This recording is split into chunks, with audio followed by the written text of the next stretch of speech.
You get to decide what you think is good or acceptable or the right way to do things. A million different things firing off in a million different directions. I think the most important thing is being on time for the fucking briefing, yeah? I just need to off-camera Oliver this one. If you're all done hazing me, can we get down to serious Michelin-Star restaurant business, please? So when we're talking about Michelin restaurants, a lot of people think about this, okay? This is the first serving going into the restaurant right now. Oliver, can you take that in for table 11, please? Yeah, take it. But there's a lot more that goes in to get into this point. So why don't we have a look along today? We're going to ask the question, what is it that it takes to run a Michelin-Star restaurant? Welcome back. Here we are. We're down at the restaurant. It's a Thursday. We're setting up for the evening service now. Guys are running around, front of house are setting up the tables, the restaurant, the kitchen's in full swing. Was that good, Oliver? Yeah. Have you got out the window as well, Oliver? Look. Have you got that? Pan out, panoramic, boom, the frozen tundra of Crusoe, yeah?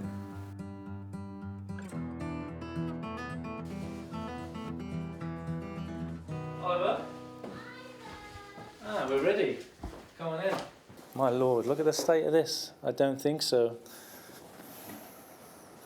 We like things to line up here, but I'm really funny about this table in particular for two reasons. One, because this room, the Doris, was named after my mother, who passed away nearly 2 years ago. So this is the only restaurant I ever worked in that she never got a chance to see. So now she's here with us every day. The second reason is because it's very visible. When the guests walk in through the door here, this is a big glass box, and from the entrance, the guests can see straight in here. When we set this table up, we actually have a laser that we use for lining up all of the napkins. It's one of those builder's lasers for hanging pictures and stuff. So we can zap it from one end to the other and make sure that visually, when you look down the line at this table, that everything is in a perfectly straight line. So we're about to go in and do the first briefing of the day. So here we go through tonight's service. It's the guest names. Here we look a lot at what telephone numbers are booked in, because we get a lot of different international codes. So we get an indication when the guests arrive, which language we should greet them in when they get here. So this is what it looks like. The waiters have their normal clothes on when they're bumming around. Yeah, the chefs wear the white t-shirts, and then we get changed and we dress it all up. As you'll see, you're here till tonight, and Oliver, follow the journey. Anyway, if you're all done hazing me, can we get down to serious Michelin-Star restaurant business, please? Chiefs, this evening. We've got 14. So here in my hand, I have some of the lists. This is the guest list for this week. This is the guest list for next week, split up on days, services, dietary requirements, etc. Then we have dietaries, etc. We write in the hand, old school like that. That's a vegetarian menu. Then this is today's mise en place list. So in the pink pen, we highlight all the stuff that we need to do specifically today. Then we have the guest lists, which has all of the names, dietaries, phone numbers, if the guests have been here before. This is what I'm working with. So if someone from the pastry jumps on the meat, I have the master mise en place list, so they know, okay, this, that, and the other, this one you do. All right? Lists. Lists for the win. And you see when you look around, like everyone, they know what they're doing. So I think when we talk about how does a Michelin kitchen function, it's not we're winging it like from one day to the next. The guys know that on a Thursday, by this time, we need to be cleaning the extraction fan, because we do that every Thursday. And you see when the light hits that, it shines, Oliver? That's because you just give it a dusty do with a stainless steel polish, yeah? And if you keep it clean, you don't have to clean it, right? Does that make sense? For copyright reasons and the fact we don't want to get sued, we've had to turn the music off in the kitchen. But music is such a very big part of what we do here at Pearl. You want that techno when you're doing the deep clean, Oliver, yeah? So you can get the fucking action going on the hot soapy water. And then we also go through what we have in staff food today, 4 o'clock. Marcus is making an English fish pie. Bravest man in Denmark right there. Balls on this kid. Jesus Christ, I hope it's good. All right, let's make some room, make some room. Let's go. Oh, service. And now we put the tunes on. Communication, structure, organisation, super important. So one of my first chefs years ago said to me, how you do anything is how you do everything. And that's very much how I approach everything here at the restaurant. And there's a lot of stuff that I'm quite particular about. This tablecloth is one of them, but it's just like a standard thing, I suppose. I'm like, if we can't get the little things right, what hope is there for the big things? When you get into like the rhythm of thinking like that and operating like that, like nothing else exists. It's as good as we can do it, or we don't do it at all.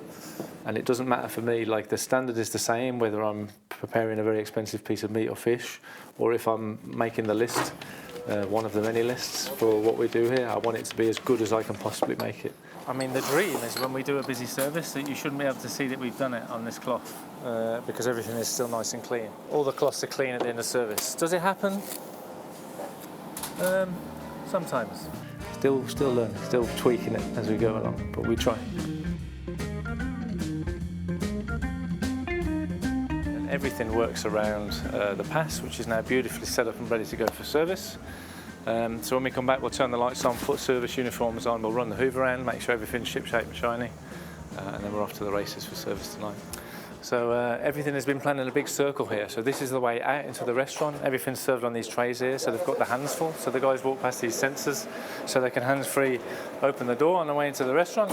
The coffee machine, the quarter van, and then the 3 wine fridges underneath here, which are the wines that we're using most of for champagne, white wine, red wine, etc.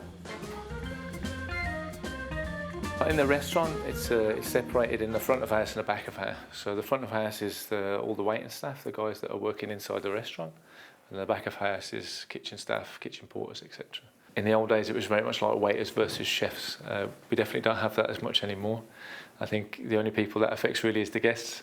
So we try and work as closely with each other as we can. We're in the bar at the moment. You look around the bar, there's all these beautiful glasses that need polishing. Then the front of house guys during the day, they're cleaning, they're tidying, they're setting up the flowers. There's so much that goes into it. Rolling napkins for the restaurant, we use these little kind of flannels for drying your hands. They'll roll all those up. There's a lot more that goes into it than just the food and drink side of it. Then we go onto the bench, we call it. We'd use this wooden bench over here for stuff like rolling bread. Also a beautiful view out over the snow-covered landscape at the back of the restaurant right now. So the fish section has this side of the stove, and over here they've got their own sink. It's Marcus and Lever set up here with a fridge underneath here. It's not even 11 months we've been open yet, so we're constantly adjusting what we do to try and streamline it. I think as long as we keep doing that, then hopefully the Michelin thing should take care of itself. Then you go into the main restaurant and you see, okay, they need to polish all the carafes for wine. They need to polish all the glasses. Then you pull the drawer open here and you see all the side plates are polished and set up here. So there's a million different moving parts. And I think when you look around the restaurant, you see just how much there is that needs doing. Like it wouldn't function. If it was kitchen does what we do, restaurant does what they do, it just doesn't work. We have to be in it together, right? Is this how we want it to be? Is this, fine-tuning, I suppose? Should we move this table a little bit further away? Have they got enough space to get to the service table over here when they're carrying a tray? And then that just means that, we're trying to streamline the experience that we give to the guests to make sure that it's as smooth and seamless as possible. It's not just pouring wine and drinks and carrying plates and that kind of stuff. There's a lot that goes into it. I've worked pretty much exclusively in Michelin-Star restaurants my whole life. And I think the common denominator is they want to operate at their highest possible level. So these 2 fish pies just come out of the oven over here, looking delightful, ready to scran them down for staff food. We've got a salad to go with that as well. Keep the guys light on their toes, Oliver, yeah?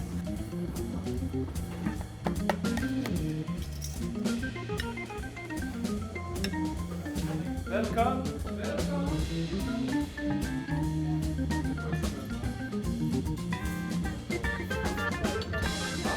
So we just finished eating some food. We're just preparing the service uniforms for service this evening.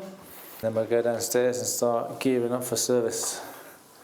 Now it's time to get dressed. Oliver, you can't come this bit, okay? You keep trying, but maybe next time, yeah? So I'll get changed, I'll meet you downstairs. Action time, all right? Fill them in. I feel like people often see programmes like The Bear and Kitchen Nightmares where there's a lot of screaming and shouting. Certainly in the modern era of cooking, you don't see that as much anymore. I'm not saying that it doesn't exist, but it doesn't exist here.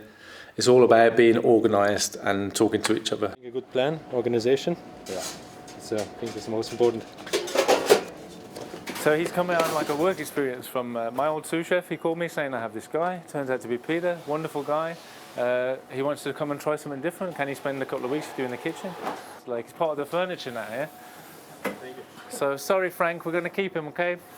Der er ikke bare sådan én ting, du kan udpege, men jeg tror helt klart, at man er struktureret på sit parti, at man kommunikerer, snakker sammen. No one's wondering, man, like, what do I need to do right now? Everybody that works in here now knows what the jobs are, what the tasks are that they need to do to get set up ready for service. So first guests then arrive at 6 o'clock and everyone's fully set up, prepped, ready to go, on the same page about what's going to happen, the events of the evening.